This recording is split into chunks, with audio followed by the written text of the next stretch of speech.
Oman mamenfa the overseer da wakrata no emma yera Johnson Asiedu Nketia unse thank you to na ogusua eye wo Ghana fanan no wakopie mu e wo lambusi na e ho na wode atudwa ese okoswa thank you to eno so say that be oh thank you ana man pensu ye den reset Ghana to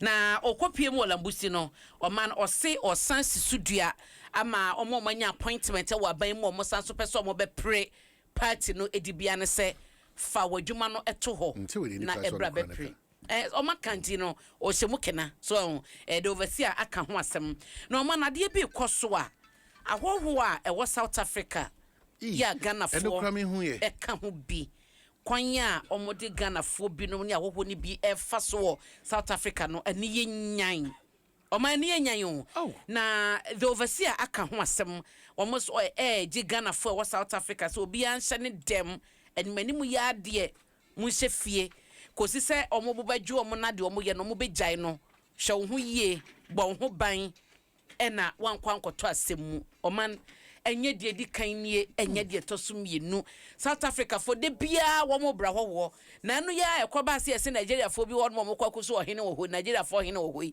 enu so bubufu sesa howo ne mane o mo cast ne wo mo nyuma nyuma japade wo ho mo saa eno masante asim no onti ase de ntia waba betan mamu a wo be ye adwuma wa ba akọ na it's very unfortunate no so no da bokrata yi aka ho asam e wo ha na o ma no nim se NPA so e de bill bi be kwa koto machine be fie won se wo cylinder recirculation model na wo ho no ma ja wo kita cylinder utumi de kokko sesan koje de ye papa ani nyina ne ye de be boa ye fie ye bambo se be ya uja framan enkonkodi enya enkokuyen na no mo chese bill no mo de kɔ no metric ton bia no o mo de $80 levy na ebeto so se de be ya betumi afande recirculation adwuma no ne nhyehyeye no na wie peye eno no ye proposal ya omode ekwakotum nti the overseer nim no hwe day break anim hanso a ebo amane galam se hu asam o mana ye kan no omo se no apostle Rikinyameche ye chairman Church of Pentecost se no mutumi mo so mu bi mu nti obebo obi eso age esagu bokitimu ne de akwa sondem ne yakobo asum isa se galam se asenso ni nyina nti de ukonu so emu ebi be kan ho na ebe kɔ wonum ni ade no na kyese de how na eba eno na day break the bokrata yi e de emu amane atum e wo ha na ma me fa wo enko daily graphic mu so a womo ebo amane ese Yera Victor Asante nso na on na ye managing director e wo First Bank Ghana womo kyese ne dwumade nyina no Abena wieye na kyese wasanso akofa adwuma foforo no ha sei na ese cabinet so ama approval ese aman be se miensa ya omo so no eye visa waiver ye free omo eso no cabinet ama approval ya ebe ye adwuma kama nti no ene the double krata yi ebo ho amane ti oman right birthday ne doso ntie birthday doso and we enye kudalo hwande da we democracy one da we enye kudalo omani ajere cha kwa mama we mehwa Yera Christian tete yohunu IGP efoni edaha na omo chese si businessman bi na ekɔ ne nkyɛn ehia ne mo ase de be ya ne factory obesan sorry claiming ade ase ye chinchim ne sa ajefi ne nsem eno ena da bokrata yi eka na oman civil society organizations ato na mo bia mani ajepa omo say enfound de ekoso attorney general and special prosecutor ntem Ghana here an independent prosecutor. Okay.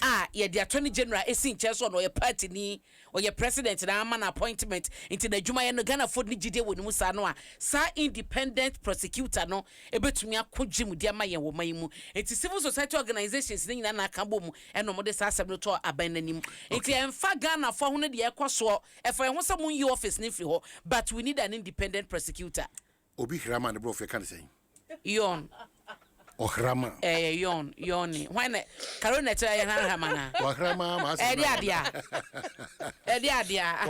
Ohrama, and I know so trendy. You do me light you to man. You do light no. Me bedroom and more fix it transformers. You do see, Madam Home to do. And I'm just almost fix it transformers into the Musa. Why, Beba? Omunya. Saka no so papa. Dem sa. Eze ni da so ni ho. Enti so obekoto generator na. E ba wono ya me. Abrasa. Dabi yes 50 transformers. Eti omo 50 transformer o ya ko wachi obehu say transformer na ho. Dabi arechi check kakra mani pa akomato. Na onkoto generator. Dabi ye transformer. Yes transformer. Okay ye the for fraba. Ebe enti no dada na ema ne ka dia dundum. Dada na ma ne ka dia dundum no ye fix it. If fix it, we are Carol, you'll be fine. Is it what for William Boatia Jumana? There be one penny, dear, no kind of Mrs. Suda said, I bet Kai says, or can you dumbia? First, to can you dumia? Or say, transformers in your fix it. Answer. Or say, near your way. On Pecania.